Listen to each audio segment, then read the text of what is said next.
Welcome to a video. This is a second video. This is the second follow-up to a sour beer. I am making 2 sour beers to be exact. First video, I'll post it in the description below. But it essentially was 2 quick sours. I botched the first time I tried it, and I did that by putting it in the kettle. It got contaminated. And then I did a hot water bath steep instead.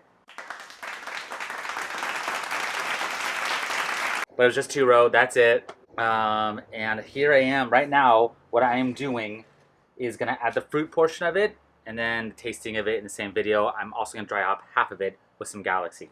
So the fruit is loquat. I have a tree of loquats. I actually picked this about 6-7 months ago, put it in the freezer, and I was gonna get to it at a certain points.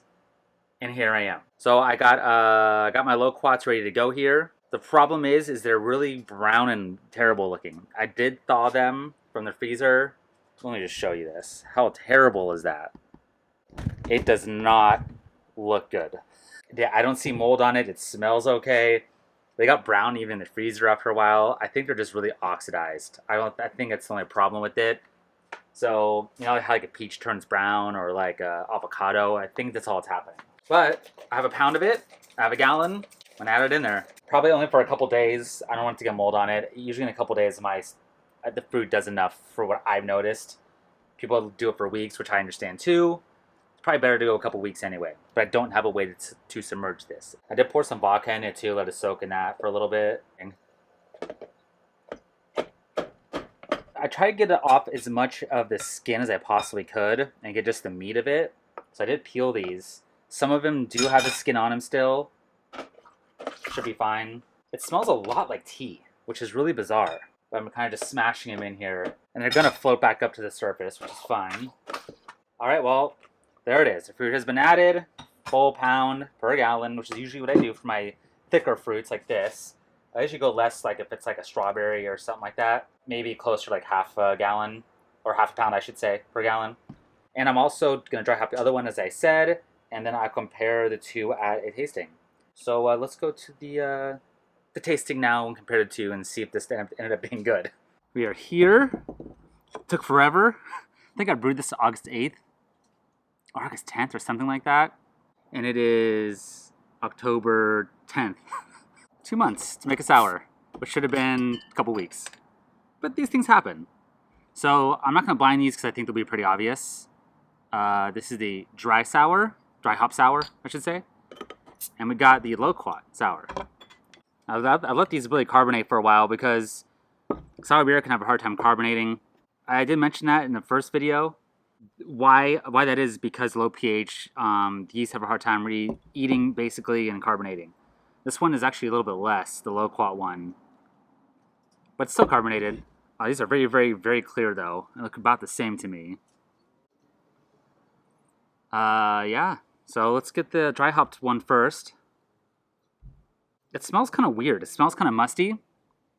Like I almost wonder if it's contaminated a little. Like it's fruity though. It's like a dank fruit. Like a really like almost rotten fruit. It's not great smelling though. It's like you have to kind of dig for it. Tastes good though. I think it's just the way the Galaxy hops played with it. At first smell, it smelled a little weird. Now that it's sitting there, it's getting better for sure. Pretty clean on the lactic acid, very tart. But tart, it's not over the top. I've had some sour beer that it's like puckering. This is definitely drinkable. The dry hops aren't adding a whole lot to it, but just enough. And on lower pH beers, you're going to have usually a bigger hop aroma because the lower pH can actually break apart water molecules, or is it sugar molecules? I think it's a sugar molecule that releases more aroma, essentially. It's called glycosides. And I think Brettanomyces can do it too. So you'll often get more punchy aromas with dry hopping sour beer because of that. Let's go to the loquat one. I think it looks to be about the same color. This one might be a hair darker. Not by much though. Not much on the smell on this one. It's very subtle on the fruit. It's slightly peachy. Just a bite. It's just a touch. Less sour tasting. More fruity. It's like a very subtle grape peach. Very subtle though. This is less sour, a little more well-rounded. The subtle fruitiness or fruitiness on this one is great. I don't need it to be more, honestly. I think as is fine. You know, there could be just a slight off flavor, not isovaleric acid or like butyric acid, which isovaleric acid is like the stinky feet. Butyric is more like the vomit smell, which can happen with using churro, which again is important why you want to eliminate the oxygen, because that can promote that kind of growth we're using like churro especially. Now, I don't think it's there. I mean, maybe there's a slight nub of off flavor, but it's very, very, very subtle. It can also just be what the fruit's bringing and what the dry hops are bringing too. I like the loquat one a little better. But yeah, so if you're using loquats, you're not gonna get a lot out of it. You might have to add a ton more, or maybe, I don't know, up the poundage a bit. I think the fruit itself is not very potent, so you're not gonna get a whole lot out of it.